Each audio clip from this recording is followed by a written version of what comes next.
Bueno, sean todos bienvenidos a este nuevo episodio de New Angler Zone. En este caso tenemos la suerte de haber podido contactar al doctor en psicoterapia, al señor Fernando Parada, que no solamente trabaja en modelos contextuales, sino que también es una persona con un amplio conocimiento cultural de muchos temas relevantes. Así que bueno, primero gracias Fer y quisieras contarnos un poco cuál es tu relación y recorrido con los tratamientos conductuales o contextuales. Perfecto, gracias por la invitación, Franco. Bueno, sí, tal como dices tú, yo trabajo en psicología clínica ya hace ya como hace 15 años, más o menos, 16 años. Me formé en terapia, aceptación y compromiso. Esa es mi formación clínica en lo particular. Empecé formándome en psicoanálisis en la escuela de pregrado, como buen psicólogo de escuela de pregrado chilena, digamos, donde predominan mucho este tipo de modelos. Pero ya al egresar, gracias ahí a algunos profesores que eran de la línea cognitivo-conductual, empecé a descubrir estos modelos y me pude formar en terapia, aceptación y compromiso, que es lo que hago hasta el día de hoy. Eh, Inicialmente yo partí mi formación como en lo conductual desde la terapia, aceptación y compromiso. Yo diría que empecé más bien como desde este conocimiento que se conoce como de los términos medios, ¿no? Mi incursión ya en el ámbito un poquito más conductual, el análisis funcional de la conducta y la teoría de los marcos relacionales, fue posterior. Yo al principio trabajaba más bien desde ACT, como desde esta visión de los procesos de ACT y no tanto desde lo que subyacía, ¿no? Pero como es evidente, ¿cierto? Cuando uno trabaja con estos modelos, este tipo de conocimientos se hacen súper, súper necesarios. Y entonces ahí fue que empecé a interesarme mucho más por lo conductual y hoy en día ya podría decir que trabajo con mucha más confianza, digamos, desde el análisis funcional de la conducta, la teoría de los marcos relacionales, y eso es lo que me permite aplicar ACT de una manera mucho más libre y mucho más transversal, independiente del tipo de pacientes que esté atendiendo, ¿no? Que es un poco la gracia de la terapia de aceptación y compromiso, que sea un modelo transdiagnóstico. Qué bueno que mencionaste el tema de la teoría del marco relacional porque en uno de los capítulos del canal yo he presentado lo que serían los principales modelos conductuales para el tratamiento de la ira y una cuestión que por lo general no está como muy desarrollado es la conducta gobernada por reglas en los casos de ira, ¿sí? Que es Sí, como o el tipo de equivalencias verbales que los pacientes tienen para entrar o justificar los procesos de rumia de ira. Entonces es un punto central que yo creo que falta explotar muchísimo más, desarrollar más tecnología sobre ese punto. Así que bueno, eso es algo importante, que los modelos conductuales tengan una parte sobre el trabajo con reglas. sí. Así que bueno, tú, ¿cuál ha sido tu acercamiento, tu relación con los problemas de ira, enfado o agresividad? ¿Cómo te ha llegado eso? Sí, bueno, yo he tenido como un acercamiento bastante heterogéneo a la clínica. Mi carrera como clínico empezó, de hecho, en una unidad de trastornos psiquiátricos severos. Yo empecé aplicando ACT en el contexto de trastornos psicóticos y otros trastornos severos, que fue muy interesante porque permitió de una ya empezar a trabajar con problemas que de hecho, durante mucho tiempo en Chile y en otros lugares se consideraban como ajenos a la psicoterapia, ¿no? Esta idea de que la psicosis no puede ser trabajada en psicoterapia porque el paciente está muy interferido por estas cosas. Entonces, empecé con eso y luego fui transitando ya fuera del servicio público a otros contextos y en eso me he encontrado con muchos casos, digamos, que están relacionados con el manejo de la ira. Eh, Tengo uno que traigo más o menos preparado para que lo podamos conversar hoy, que es uno de los que más recuerdo, digamos, porque fue uno de los casos donde más enfocadamente trabajamos con eso y además fue la primera vez que pude aplicar la teoría de los marcos relacionales y la terapia de aceptación y compromiso a este tipo de problemas, ¿no? Me Eh, interesa Así mucho, que coméntanos. claro, claro. Mira, esto fue hace un par de años atrás. Yo recibí un consultante que venía diagnosticado de otro colega. venía diagnosticado con un trastorno bipolar, que ya me había llamado mucho la atención porque fue un colega psicólogo que le hace un diagnóstico de trastorno bipolar y le sugiere al paciente que vaya al psiquiatra para recibir medicación. Y el paciente, desde su propia intuición, dice, esto no me cuadra, voy a buscar una segunda opinión, entonces llega a conversar conmigo. Y en el proceso de entender el motivo de consulta y en el desarrollo de la anamnesis, lo que vamos descubriendo en el fondo es que ante cierto tipo de situaciones, ¿cierto?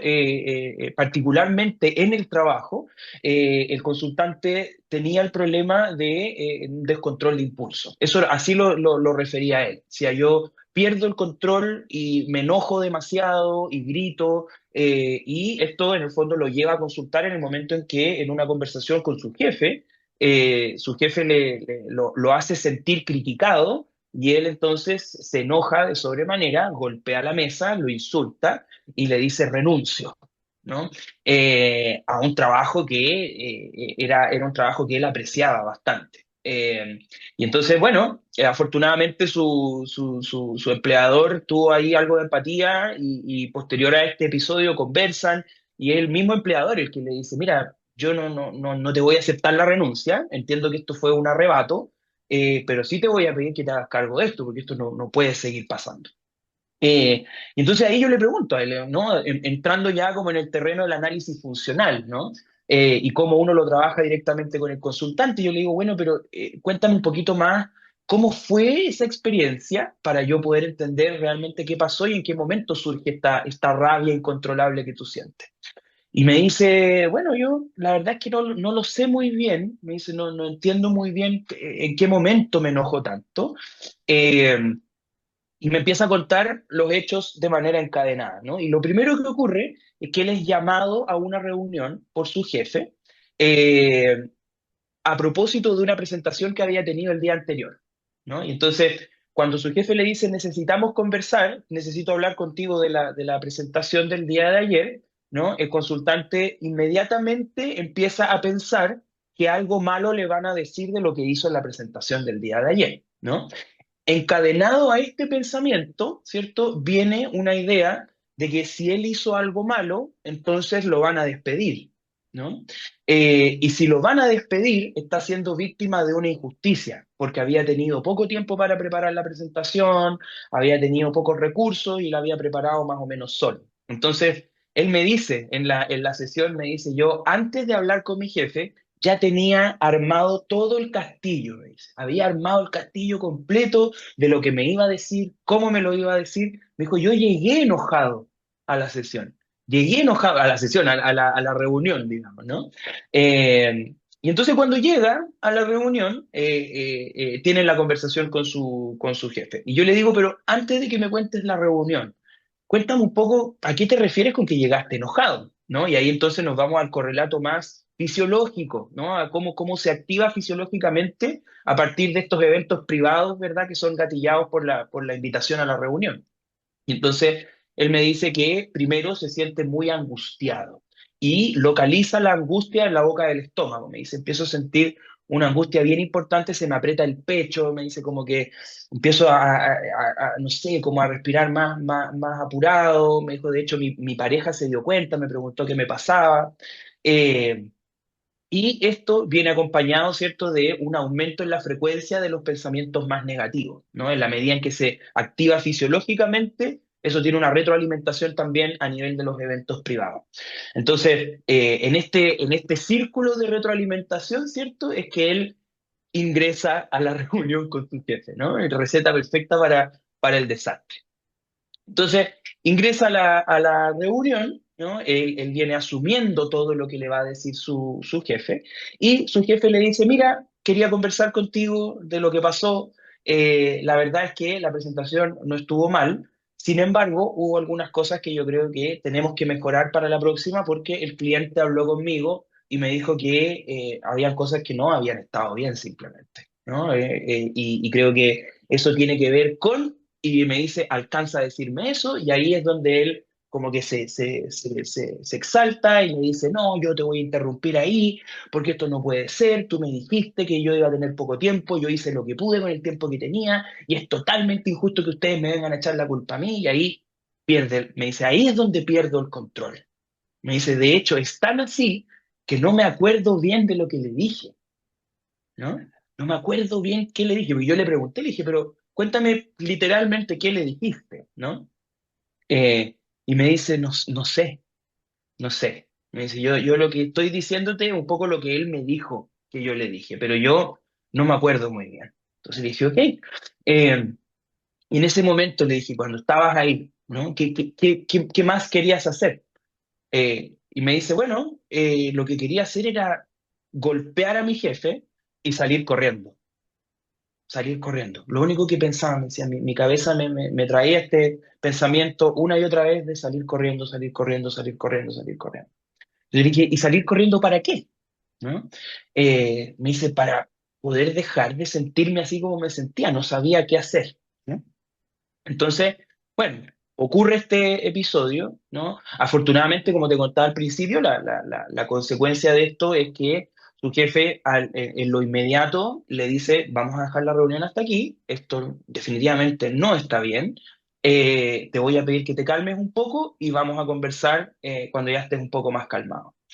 Eh, Él ya había renunciado, ya había pasado todo, digamos, lo que tenía que pasar, y cuando se toma el tiempo, ¿no? Yo le pregunto, digo, ¿qué pasa después de que termina esta reunión? Me dice, ahí me pasa lo que siempre me pasa, que es que me siento y digo, la cagué, pero tremendamente. Acabo de perder mi trabajo por enojarme y ya no hay vuelta atrás. Me dice, y entonces lo que viene ahora es una angustia, pero mucho más desde la culpa. Me siento culpable, me siento tonto, me siento totalmente fuera de control de mí mismo y eso fue lo que me llevó a consultar, ¿no? Entonces, Aquí eh, quisiera hacer un paréntesis. Qué claro, bueno que siempre algo que a mí me gusta hacer mucho también en las distintas entrevistas es ir traduciendo cierto tipo de conductas o procesos a elementos muy moleculares. Entonces, si nosotros acá hacemos como un primer paréntesis, encontraríamos que esto que le llamaban un problema de impulsividad es no haber detectado cómo el paciente iniciaba el proceso de rumiación, generaba la experiencia de injusticia, quedaba bajo control de eso y así iba hacia la situación contextual como para que no así quede es. impulsividad, ¿no? Sino, no, son estos componentes bajo el control, ¿no? ¿Ok? Así es, perfecto. Y de hecho esa es la razón por la cual era la primera vez que lo hacía en este contexto de la ira, ¿cierto? Pero fue un poco lo que nosotros recibimos en la formación cuando aprendemos sobre análisis funcional de la conducta. Precisamente por esto hacemos análisis funcional de la conducta, ¿no? Porque tal como dices tú, es lo que me permite a mí entender y decir, aquí hay una regla que es la que vamos a conversar después con este consultante, ¿no? Que es me van a retar por esto es una injusticia y entonces tengo que responder de esta manera, ¿no? Ante la injusticia, ¿no? Entonces, estamos hablando de comportamiento gobernado por regla, nada de gobernado por contingencia, ¿no? Entonces, en ese sentido nosotros continuamos y yo lo que hago inmediatamente después es preguntarle si en el fondo podemos extender este encadenamiento a otros contextos de su vida, ¿no? Bajo la típica pregunta, ¿no? Oye, ¿y esto te ha pasado similar en otras ocasiones? ¿Te pasa parecido? ¿Te había pasado antes? Y ahí él me dice, esto me pasa siempre, siempre. Me dice, y generalmente viene de la mano de sentirme criticado por alguien, ¿no?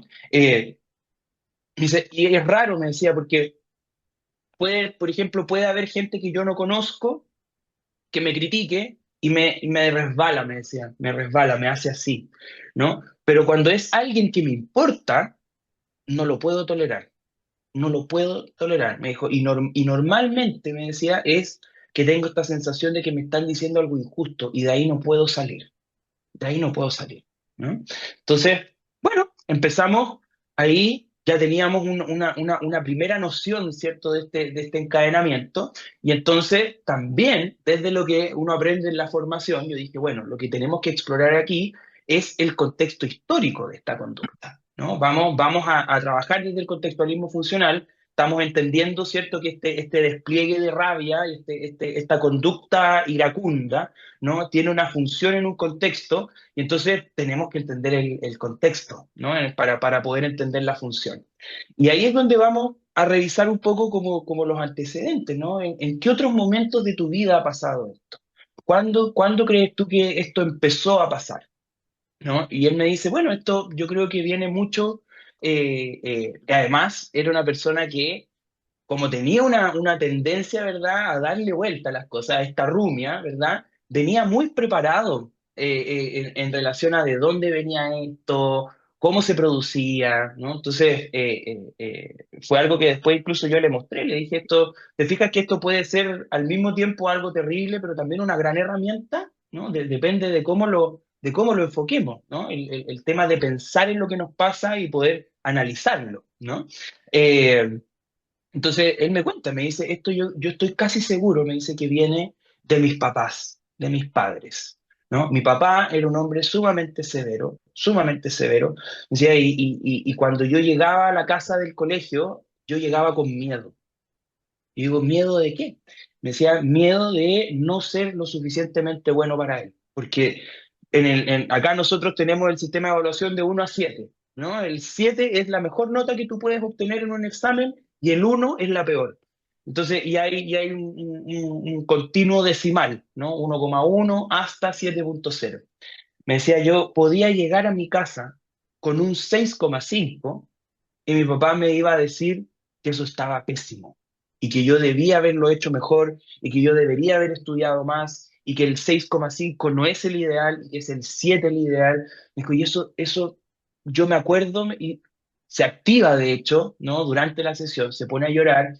Me dice, hasta el día de hoy es algo que no puedo tolerar, me dice, porque era demasiado injusto, era demasiado injusto. Yo veía cómo mis compañeros le celebraban los 6,5, los 6,6, e incluso los 6,0 se lo celebraban. Y yo llegaba a la casa con miedo por tener un 6,5, ¿no?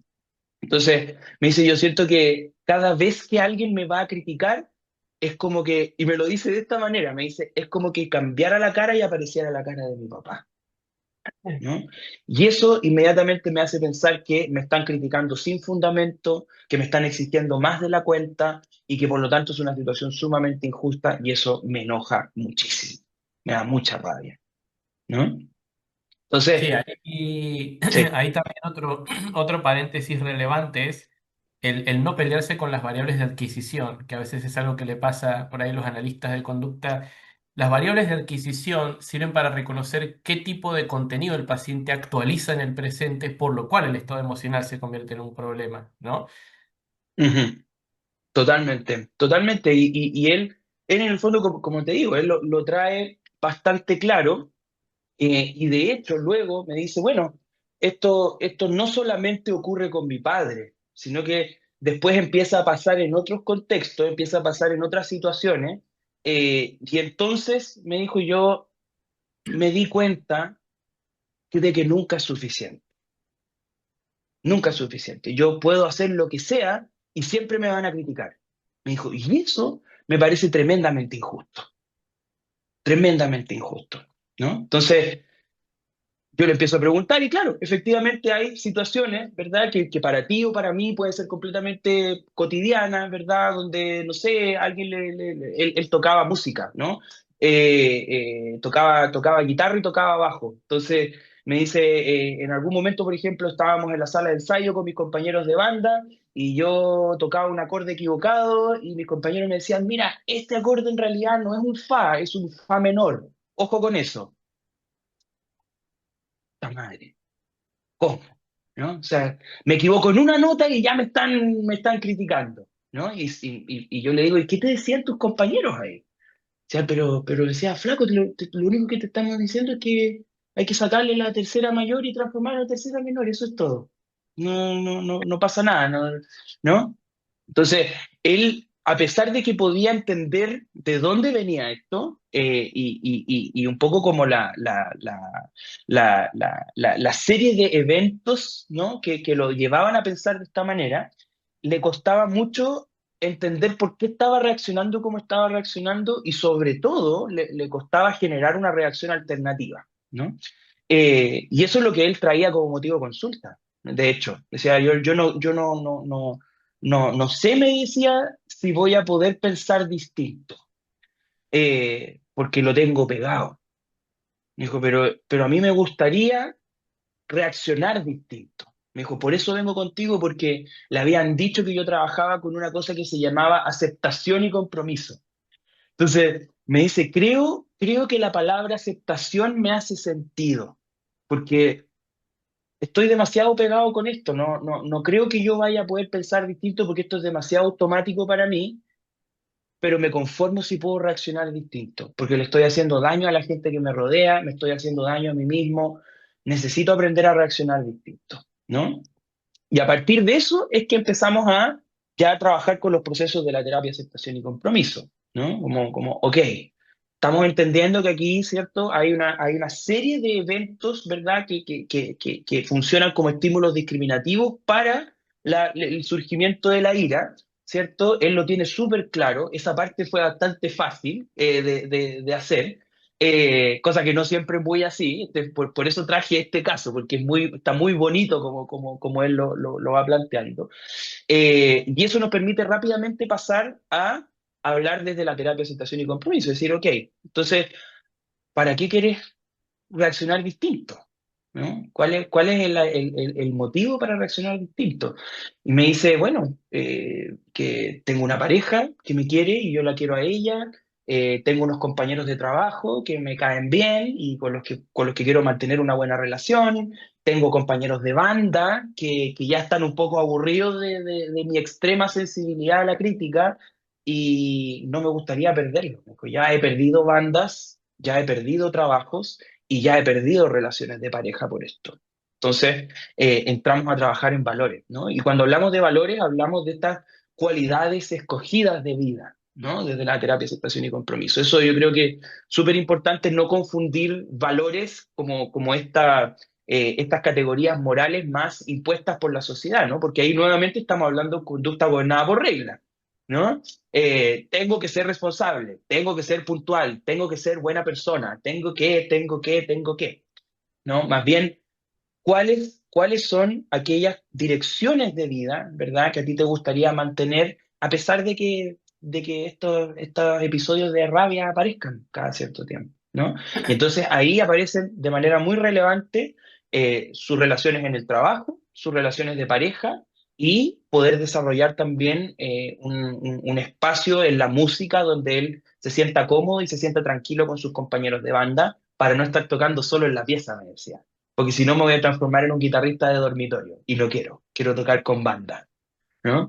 Eh, y a partir de eso entonces empezamos a trabajar. Y esto te lo comento de esta manera porque creo que ha sido una de las, y de hecho, después ya en el trabajo con otros consultantes que han llegado con problemas similares, es súper importante el trabajo con valores, ¿no? Porque va a ser la manera en la que, hablando ya desde la teoría de los marcos relacionales, podemos transferir ciertas propiedades apetitivas, ¿verdad?, a estos estímulos que son inicialmente más aversivos, a estos eventos que tienen un carácter más aversivo.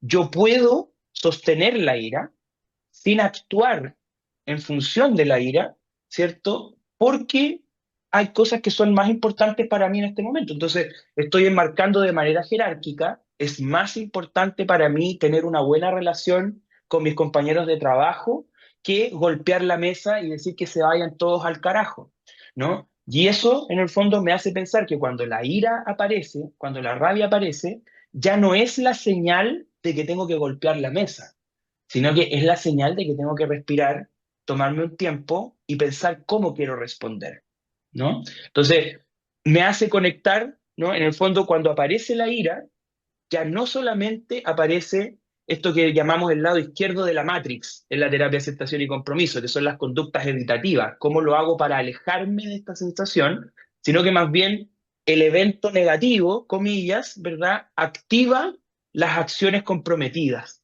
¿no? Y a eso le llamamos la transferencia de funciones, ¿no? Eso creo que es un punto importante de aclarar aquí. Porque claro, tú lo que estás haciendo con el paciente es que el mismo estímulo que activa la red, tanto de la ira como de la expresión de la ira, que ese mismo estímulo ahora, bajo una ampliación de la regla verbal, controle la aparición de otras conductas que inhiban la expresión de la conducta agresiva. Ese creo que es un punto Exactamente. importante porque en este canal hay una perspectiva muy marcada del rol de la exposición prolongada como modelo dominante y algo en lo que yo hago mucho énfasis es, claro, no específicamente entrar por el camino que tú mencionas, sino por lograr aplacar la experiencia de frustración, buscar que el paciente no quiera combatir la frustración, cosa de que no pueda gatillarle la ira. Pero es importante mencionar este otro camino, es decir, cómo cambiamos la función del discriminativo para alterar otro tipo de procesos. Exactamente, y yo te diría que ese es el fundamento de la terapia de aceptación y compromiso, ¿no? Nosotros lo que buscamos es modificar la función de la conducta más que su contenido, ¿no? El contenido en el fondo se explica por el contexto, ¿no? Y en ese sentido, al estar explicado por el contexto histórico y el contexto actual, hay eventos que históricamente han explicado esta relación y hay elementos en el contexto actual que funcionan como estímulos discriminativos para que esta relación vuelva a aparecer, ¿no? Por lo tanto, a eso le llamamos la inevitabilidad de la conducta, ¿no? Hay una inevitabilidad en la aparición de estos pensamientos relacionados con la ira y en la activación de estas reglas verbales. Lo que queremos hacer es modificar su función para que entonces, tal como dices tú, ¿cierto? Ante la presencia de la ira, entonces el consultante pueda activar estrategias que lo acerquen a sus valores, a estas direcciones escogidas de vida, ¿no? Y entonces la ira deja de ser este elemento problemático del cual quiero escapar y del cual me quiero alejar y empieza a funcionar como una oportunidad para actuar como quiero actuar, ¿no? Y a eso en el fondo es lo que nosotros le llamamos la flexibilidad psicológica. Cuando hablamos desde el término medio y decimos flexibilidad psicológica, estamos hablando de eso. Estamos hablando principalmente, como diría la escuela española, estamos hablando de difusión cognitiva, ¿cierto? Estamos hablando de la desliteralización del pensamiento, es decir, la desactivación de las funciones literales del pensamiento, ¿cierto? Y estamos hablando además de el reconocimiento y el avance hacia los valores, ¿no?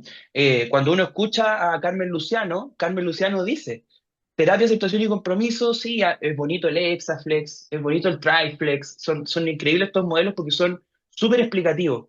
Pero si tú vas a mirar el libro de Carmen Luciano habla de difusión y de valores. Eso es ACT. Eso es difusión cognitiva y valores. Todos los otros procesos, de alguna manera, uno los puede relacionar o con los valores o con la difusión cognitiva.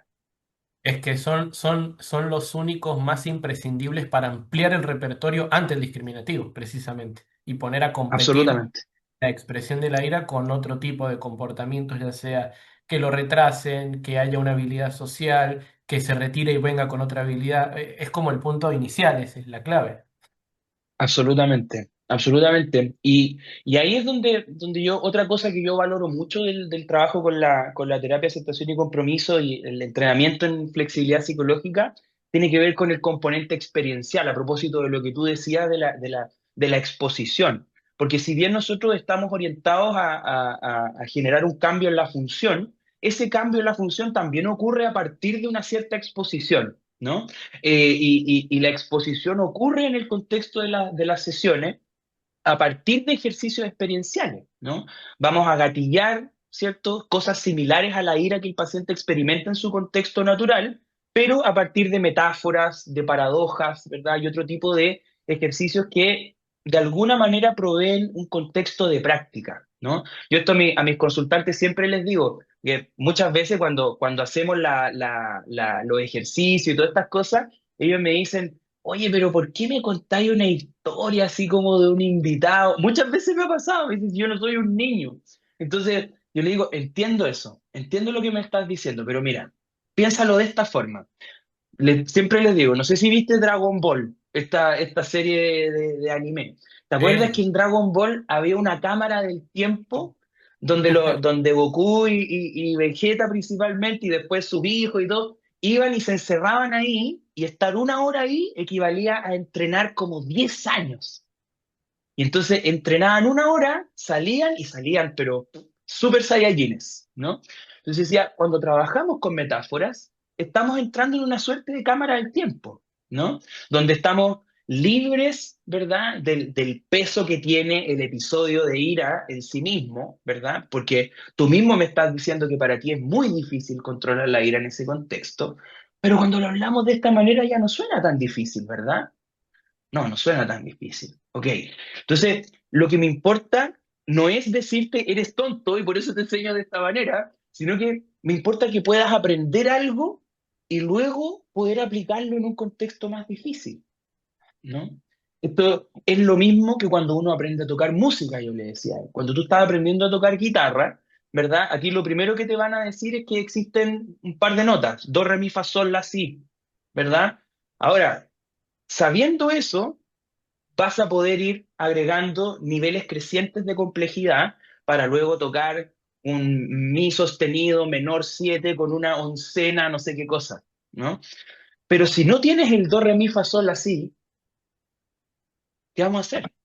¿No? Entonces, este es un contexto de práctica. Aquí estamos practicando, ¿verdad? Y lo hacemos a través de estos ejercicios experienciales. Y ahí es donde uno explora también esto que los gringos llaman como el workability, ¿no? O el willingness, ¿no? La voluntad de exponerse a este tipo de ejercicios, ¿verdad? En pro de acercarse a sus valores personales, ¿no? Que en sí mismo ya es un ejercicio, ¿no? De fusión cognitiva, de aceptación, ¿verdad? De decir, puedo sostener la incomodidad que me genera esta metáfora media ridícula si es que tengo claro que me va a acercar a lo que yo quiero llegar, De hecho, ¿no? creo que has dado en el punto que es por lo cual son relevantes las metáforas, pero es como lo que menos se entrena o lo que menos se divulga, que es cómo lograr que una metáfora tenga la suficiente capacidad motivacional como para ampliar o romper la regla verbal, ¿no? Y al mismo Sí. tiempo reconducir la conducta, esa parte concretamente. Totalmente. Ahí yo creo que es donde entra mucho en juego la importancia, como te decía al principio, de efectivamente introducirnos en la teoría de los marcos relacionales. Porque cuando yo entiendo que una metáfora, ¿no? Una metáfora tiene una función, y la función de la metáfora es que el consultante pueda enmarcar en equivalencia o en coordinación, ¿cierto? Los elementos de la metáfora con los elementos de su experiencia personal. Y a partir de ese enmarque en coordinación, entonces puede generar un aprendizaje que es más ampliable a su experiencia personal. Entonces, en ese sentido, cuando yo no entiendo eso, lo que voy a hacer es que voy a tomar mi libro de metáforas, voy a tomar mi cuadernito donde me enseñaron en el diplomado la metáfora del invitado no deseado, por ejemplo, y voy a ocupar esa metáfora. Y eso me va a funcionar con una cantidad importante de consultantes. Va a funcionar. Ahora, no va a funcionar siempre, ¿no? Y tal como decías tú, los elementos que van a generar la motivación suficiente para poder hacer la derivación y entonces poder derivar respuesta en el contexto natural, ¿verdad? Son elementos que me obligan a mí de alguna manera a buscar elementos que sean enmarcables en coordinación para crear una metáfora contingente, ¿no? Y ahí es donde muchas personas, por ejemplo, yo he escuchado harto que hay algunas formaciones así como ACT nivel 2 o ACT nivel avanzado o ACT nivel, y creo que eso tiene que ver con eso, ¿no? Tiene que ver un poco como con la idea de que ACT no es una terapia manualizada, los ejercicios que se conocen típicamente, las metáforas, han sido metáforas que han sido creadas por los fundadores y por lo tanto son ampliamente difundidas, pero eso no significa que son las metáforas a utilizar, ¿no? Y en ese sentido, una buena formación implica que nosotros podemos crear nuestras propias metáforas que sean completamente contingentes con la persona que tenemos al frente. Y eso es lo que nos va a asegurar mucho más la derivación de la respuesta, ¿no? Yo particularmente no soy partidario de usar metáforas por la formación que tengo, pero sí he encontrado algunas que son particularmente potentes y útiles en cierto tipo de problemas.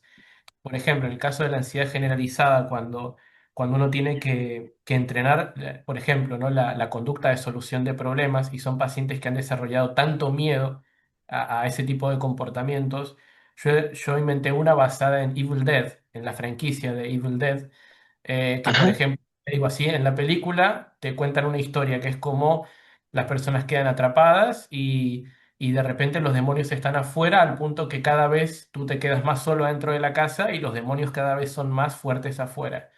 Bueno, básicamente la serie, ¿cómo sigue la franquicia? Que tú tienes que agarrar un arma, una motosierra y salir y masacrarlos a todos, ¿no? Bueno, básicamente vamos a hacer de cuenta que tú estás encerrado en la casa, que sería tu vida, y las preocupaciones serían los demonios que están afuera. El tratamiento lo que va a hacer es enseñarte cómo salir, asesinar a uno y volver. Salir, matar a otro y volver. Como una manera de que se visualice hacia dónde va el objetivo, pero no de cualquier manera, de manera inteligente, uno por uno, los vamos a ir reventando. Entonces, hay algún tipo de, obviamente después enmarcado en toda la tecnología del tratamiento para el TAG, pero que se claro. visualice. Entonces, ahí sí he visto que hay cierto tipo de metáforas muy potentes para lo que es la actitud confrontativa de los problemas. Al menos en algunos Sí. casos lo he podido ver así. Absolutamente, está buenísima, ¿eh? Te la voy a copiar. Ah, Ok, está, adelante. está buenísima, está buenísima. Yo una que ocupo mucho y sobre todo en el contexto como de respuestas problemáticas a emociones complejas, no solamente en el caso de la ira, es la metáfora de la pelota bajo el agua, ¿no? Que es como, si, imagínate que estás en una piscina, ¿verdad? Y estás nadando y te encuentras que hay una pelota flotando en el agua y la única regla que tienes que seguir es que para nadar en la piscina tienes que estar ahí con las cosas que están en la piscina. Pero no te gusta la pelota, no quieres que la pelota esté ahí, ¿verdad? Te distrae de tu experiencia de nadar. Entonces, ¿qué vas a hacer con la pelota? Vas a tratar de esconderla, ¿no? Entonces de hecho, con este paciente, a partir de esta metáfora fue que él me dijo, ¿y por qué estamos hablando de estas historias si yo estoy hablando de mi rabia? Entonces le dije, mira, aguántame un poquito. Entonces le digo, mira, ¿qué pasa si tú, tratando de deshacerte de la pelota, la empujas hacia abajo del agua? Me dice, "Ah, va a pasar lo lógico, que es que la pelota se va a ir debajo del agua hasta que la suelte. Y le dije, hasta que la suelte, mira. ¿Y qué va a pasar cuando la sueltes? Va a saltar hacia arriba. Y o sea, ya no solamente va a estar sobre el agua, sino que va a saltar, va a hacer salpicar más agua, se va a notar más, ¿no? Entonces, ¿a qué estás obligado entonces cuando hacemos esto? Y me dice, bueno, estoy obligado a mantener la pelota debajo del agua. Le dije, ¿y de qué te pierdes cuando mantienes la pelota debajo? No, ahí dejo de nadar, dejo de... Ok, ¿no? Y ahí entonces viene la pregunta para la derivación, ¿no? ¿A qué crees tú que se parece esto? ¿No? Qué inteligente. ¿A qué Qué crees? bueno. Sí, además veo que obligas a derivar un montón de procesos. Uno es el sobrecontrol, ese es uno, o sea, castigar ese proceso. Otro es el esfuerzo, otro es cómo te Mm, mueve la atención hacia otro lado. O sea, hay un montón de variables metidas en la idea. exactamente, es una metáfora de aceptación, ¿cierto? Que está súper orientada al trabajo de desesperanza creativa, ¿no? Ujú. La desesperanza creativa en ACT definida, ¿cierto? Como esta suerte de análisis funcional donde ponemos especial foco en las consecuencias que tiene la conducta, ¿no? Y hacemos ese análisis que a mí me parece exquisito, ¿no? Que es el análisis de las consecuencias inmediatas y las consecuencias posteriores. ¿No? Ujú. Porque ahí es donde entonces yo puedo validar la experiencia de mi consultante. Y esto también es súper importante, ¿no? Porque la conducta evitativa, ya sea esta la expresión descontrolada de la rabia, o ya sea la represión de la rabia de una manera poco saludable, eso tiene efectivamente un efecto que a corto plazo puede ser apetitivo para el consultante, ¿no? Porque efectivamente logra, comillas, aplacar, ¿no? Y entonces esto es súper importante desde nuestra visión en la terapia de aceptación y compromiso, porque nos permite decir con toda tranquilidad, entiendo por qué lo haces, Ujú. entiendo por qué lo haces, ¿no? El punto no es que esto esté mal, ¿no? Y entonces ya no somos otro papá más que le dice, mira, mira lo que estás haciendo mal, ¿no? Estamos diciendo, sí, esto tiene algo de sentido. Lo que pasa es que luego de aplacar ocurre algo que es completamente contrario a lo que tú estás buscando. Entonces, ¿es tan viable esta conducta en el largo plazo? Y ahí es donde el consultante puede decir, no, no lo es, ¿no? ¿Me doy cuenta que me alivia en un momento? Sí. Pero ¿qué es lo que estoy buscando? Y ahí nuevamente vienen los tipos de enmarque, ¿no? ¿Qué es más importante? ¿No? Vamos a enmarcar de manera jerárquica. ¿Qué es más importante? ¿Aliviarme en el momento y calarme esa culpa asquerosa que viene después? ¿No? O lo contrario, ¿no? Calarme un poco la rabia, actuar de una manera más pausada, ¿verdad? Tratar de controlar un poco más, a pesar de que eso me va a generar más malestar en lo inmediato, ¿verdad? Porque es lo que va a pasar, no lo vamos a negar, ¿cierto? Para que luego entonces, a mediano y largo plazo, ese malestar sea reemplazado por valores, Sí, de hecho ¿no? es un tema que también es súper relevante el cómo lograr orientar la conducta a largo plazo más allá de la placa de los estados emocionales, porque esa también es otra cuestión que yo he ido detectando, ¿no? Que, por ejemplo, los entrenamientos de tolerancia a la frustración o usar una buena exposición en la imaginación para que la frustración deje de ser un problema son muy potentes, pero sí me he percatado que a veces hace falta añadir este elemento de el para qué vas a hacer esto, es decir, que haya algo más, además de que el control emocional se aplaque, sino un redireccionador que motive más a hacer esto, ¿no? Así es, así es. Una metáfora que a mí me encanta utilizar con los consultantes es que nuestros valores en realidad son un ancla, ¿no? Me permiten anclarme cuando siento que estoy a la deriva, ¿no? Cuando estoy a la deriva, en el fondo, voy a avanzar a donde me lleve el viento, ¿no? El viento sopla hacia el sur y hacia el sur me voy, ¿no? En cambio, cuando tengo un ancla, puedo soltar el ancla y entonces quedarme donde necesito quedarme, ¿no? Esos son los valores, esos son los valores, porque entonces ya no se trata solamente de controlar por controlar, tal como dices tú, no, no, no, no, no, no, no, ¿para qué quiero controlar por controlar? ¿No? Si es controlar por controlar, me parece que es mucho mejor buscar el alivio a corto plazo, ¿no? Si esto, en cambio, tiene un sentido a mediano y a largo plazo y me va a ayudar, comillas, a vivir la vida que quiero vivir, ¿no? Como diría la Manu O'Connell, ¿no? A vivir una vida valiosa, ¿cierto? Es ahí entonces donde vale la pena sostener estas conductas alternativas en el tiempo. Claro, de hecho, yo no utilizo específicamente ese mismo enmarque, pero sí lo que hago es una vez de separar todos los procesos rumiantes del paciente, a decir, bueno, ahora que esto ya no te está contaminando, ¿hacia dónde sería qué cosas podríamos ir como esa era la noción que yo tenía, ¿no? No, pero bueno, algún grado de compatibilidad tiene con esto que haces.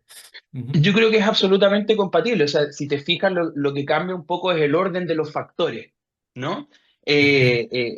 Nosotros, yo particularmente, bueno, y desde la terapia de aceptación y compromiso, el trabajo con valores, ¿no? Se hace al principio,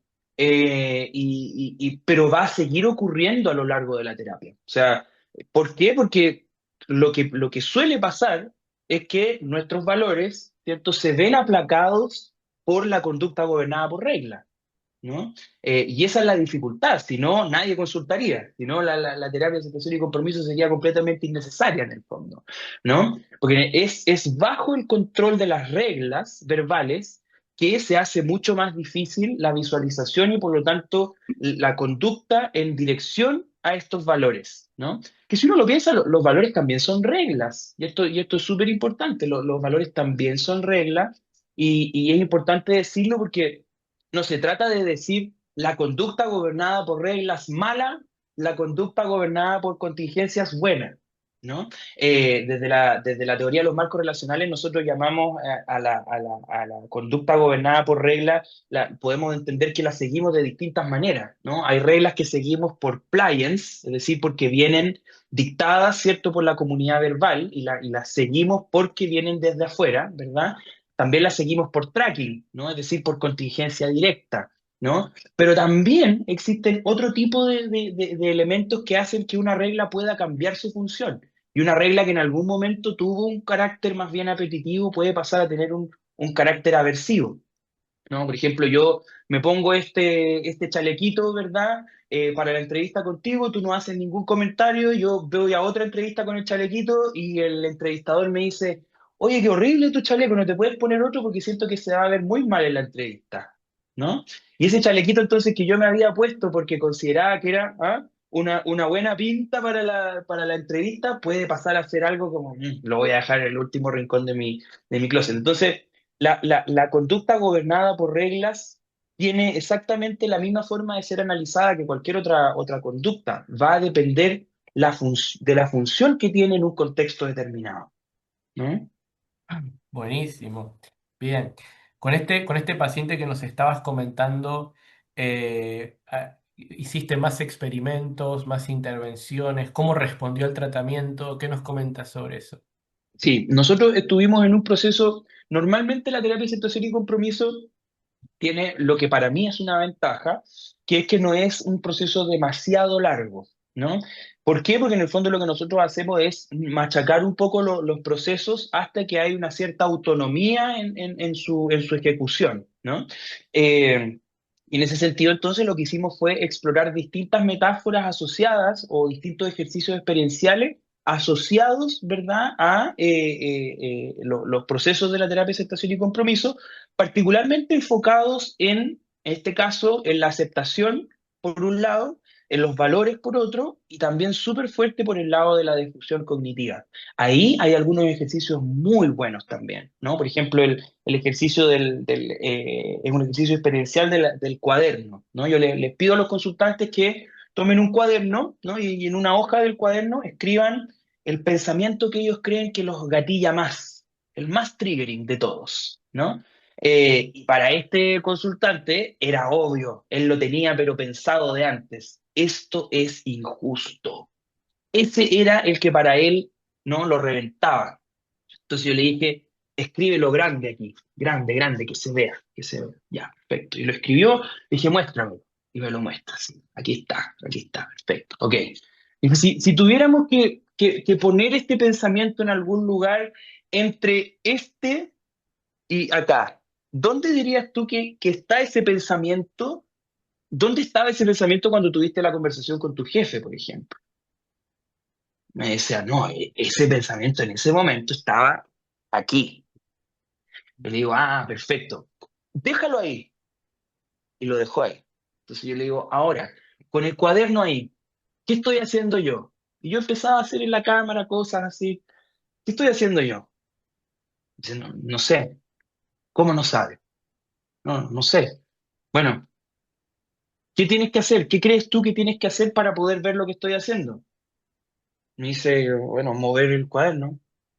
Ah, ok, muévelo, ya, perfecto, muévelo. Y se queda así. Y yo le digo, perfecto, ¿y ahora qué estoy haciendo?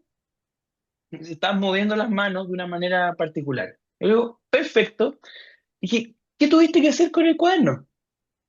Lo moví. Perfecto, lo moviste. ¿Dónde está ahora el cuaderno? Acá.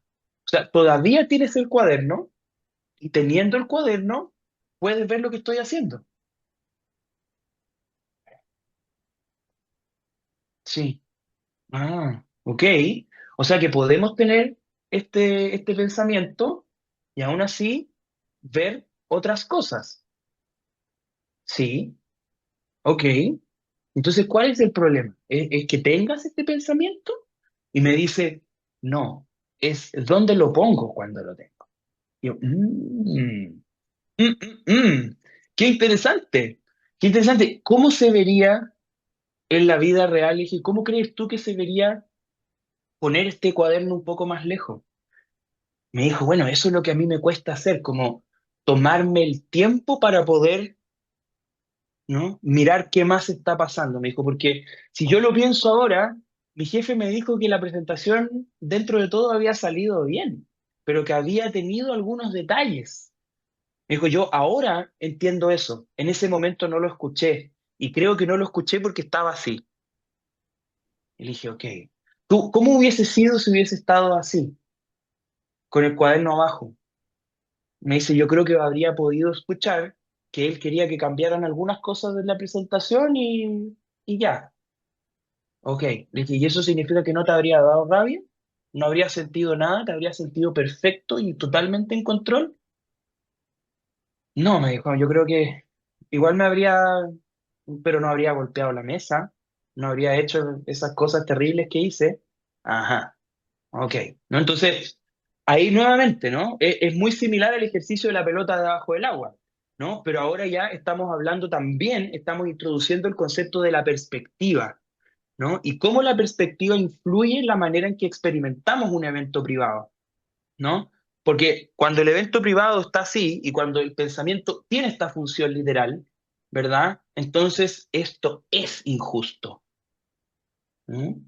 En cambio, cuando tengo el cuaderno acá abajo, puedo decir, estoy teniendo el pensamiento de que esto es injusto porque me están diciendo esto, ¿no? Y ahí viene entonces el otro ejercicio que es, ¿qué pasa si la próxima vez que te sientas así, pudieras decir, estoy teniendo el pensamiento de que esto es injusto?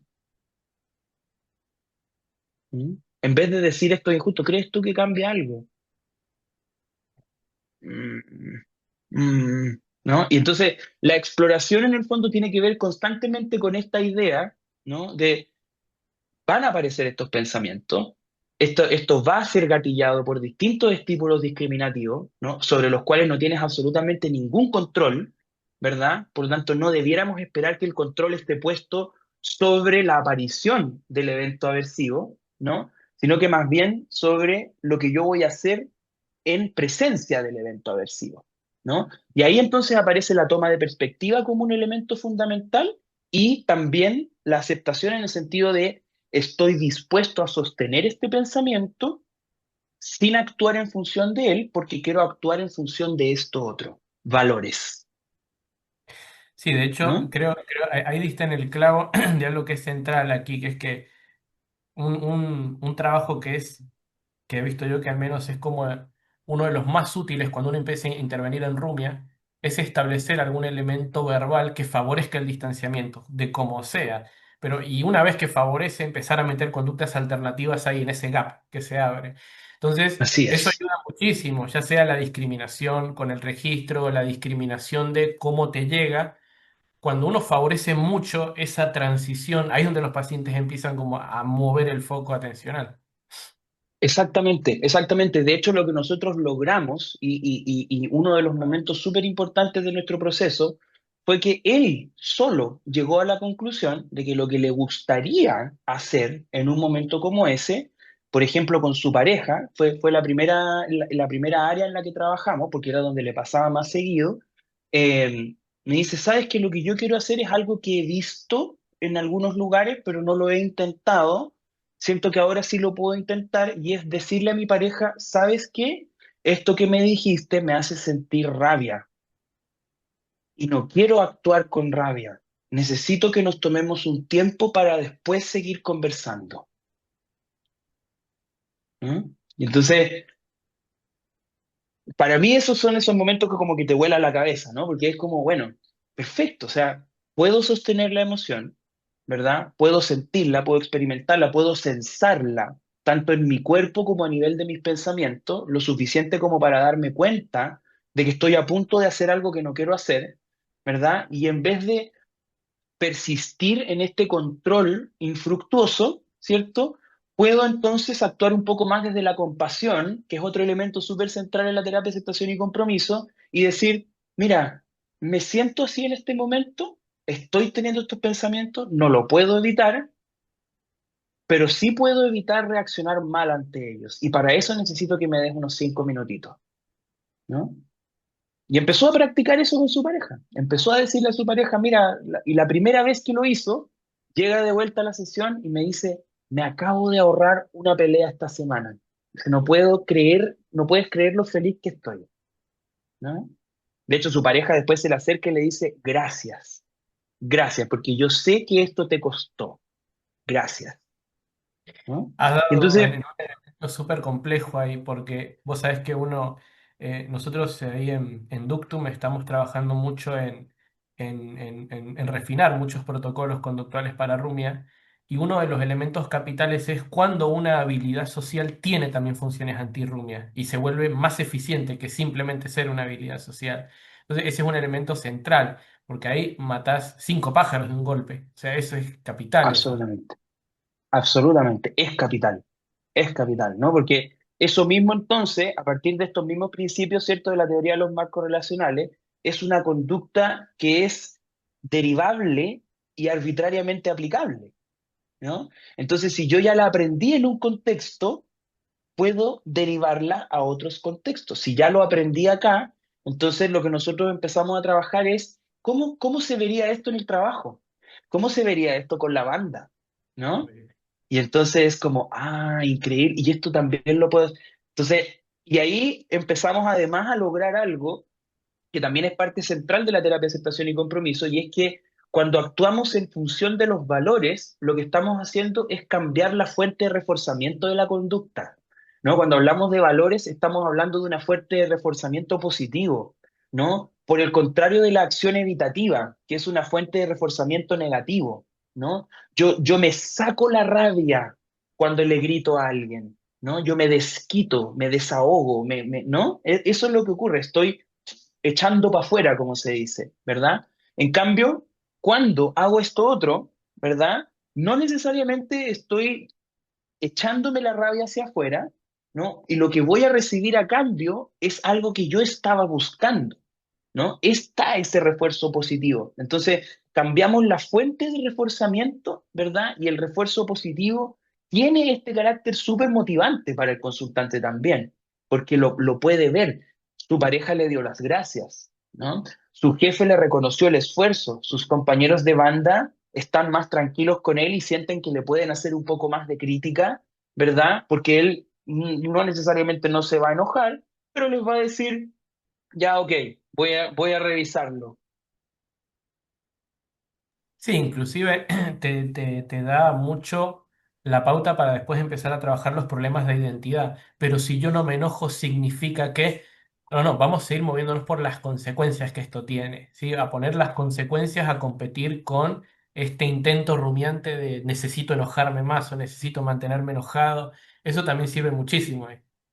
Así es, así es, y creo que tocas un punto central también, porque otro de los procesos de ACT tiene que ver como con la manera en que el sujeto se planta, por decirlo de alguna manera, se planta frente al mundo. Nosotros hablamos del contraste entre la conceptualización del yo y la contextualización del yo. ¿No? Desde la conceptualización del yo, en el fondo de lo que estamos hablando es de la fusión con ciertas categorías estáticas que yo atribuyo a esto que llamo yo, ¿no? Yo soy así. ¿Cuántas veces hemos escuchado eso? ¿No? Es que yo soy así, es que yo soy de esta manera, yo soy enojón. Entonces, cuando alguien me critica, tengo que reaccionar enojado porque soy enojón, ¿no? La conceptualización del yo. En cambio, en la contextualización, cuando yo me contextualizo, ¿verdad? Lo que estoy haciendo básicamente es decir, yo no soy enojón, yo no soy pacífico, yo soy el que nota lo que pasa momento a momento, ¿no? Y entonces, eso significa, y aquí uno incluso lo hace, yo con este consultante, por ejemplo, yo le preguntaba, ¿hay momentos en los que ante la crítica no te enojes? Y ahí él me dice, claro, cuando a alguien no me importa, me da lo mismo la crítica. Mm, interesante, o sea que no siempre eres enojón. Qué bueno, buenísima. ¿No? Ahí están los Entonces, saltos. la contextualización del yo como una parte, ¿cierto? Como diría Carmen, ¿no? Como un proceso también de defusión cognitiva, donde el elemento del cual nos defusionamos son de estas categorías específicas que son atribuibles al yo, de una manera rígida, ¿no? Y eso también permite ampliar el repertorio conductual, porque entonces yo soy el que nota, ¿no? Nada más, nada más. Maravilloso. La verdad que aprendí muchísimo, Fer. Un montón. ¡Qué Eh, bueno! sí, sí, sí, sí. Y sobre todo para ir entendiendo las equivalencias con otros tratamientos diferentes y en base a qué Totalmente. procesos de entrenamiento hacen lo que hacen. Así que bueno, ¿algún otro dato más que nos quieras comentar sobre este caso? Bueno, pues solamente como para comentar en qué quedó, este paciente fue dado de alta, efectivamente, él finalizó su proceso. Hasta el día de hoy tenemos ciertos espacios de conversación, él cada 3, 4 meses me escribe, me dice, ¿te parece si tenemos una sesión para conversar? Y normalmente es para contarme que está bien, que las cosas siguen bien, que ha tenido momentos de rabia, ¿cierto? Que eso sigue. Y lo que más me gusta en el fondo, que creo que para mí es el valor de la terapia de aceptación y compromiso, es que como trabajamos en función de estas metáforas y de estos ejercicios experienciales, entonces ahora hablamos en ese lenguaje, ¿no? Y él llega, por ejemplo, a las sesiones y me dice, oye, estuve a punto de empujar la pelota abajo del agua, pero me acordé. Y yo le dije, ah, qué bueno, cuéntame cómo fue. Y entonces hacemos el análisis funcional nuevamente, ¿verdad? Revisamos si en ese análisis funcional hay elementos a trabajar, pero todo a partir de una metáfora que él trae, ¿no? Y entonces el consultante ahora es quien crea, ¿verdad? La metáfora o aplica metáforas, ¿verdad? De manera muy bien contextualizada y eso también le permite tomar distancia y tomar la perspectiva que necesita para actuar en función de sus valores. Así que es un caso de éxito. Han habido, por supuesto, otros casos donde el éxito no es tan marcado y no es tan grande, pero así es como lo trabajamos de la terapia de aceptación y compromiso. Espero que haya sido buena la explicación. Sí, sí, porque además la clave del canal es siempre terapia de conducta, entonces cada video también va aportando más recursos, intervenciones, estrategias, variaciones, perfiles, entonces suma muchísimo todo este componente. Así que bueno, Perfecto. Fer, muchísimas gracias por habernos traído tanto. Muchas gracias a ti, Franco. A ver, dame un segundo.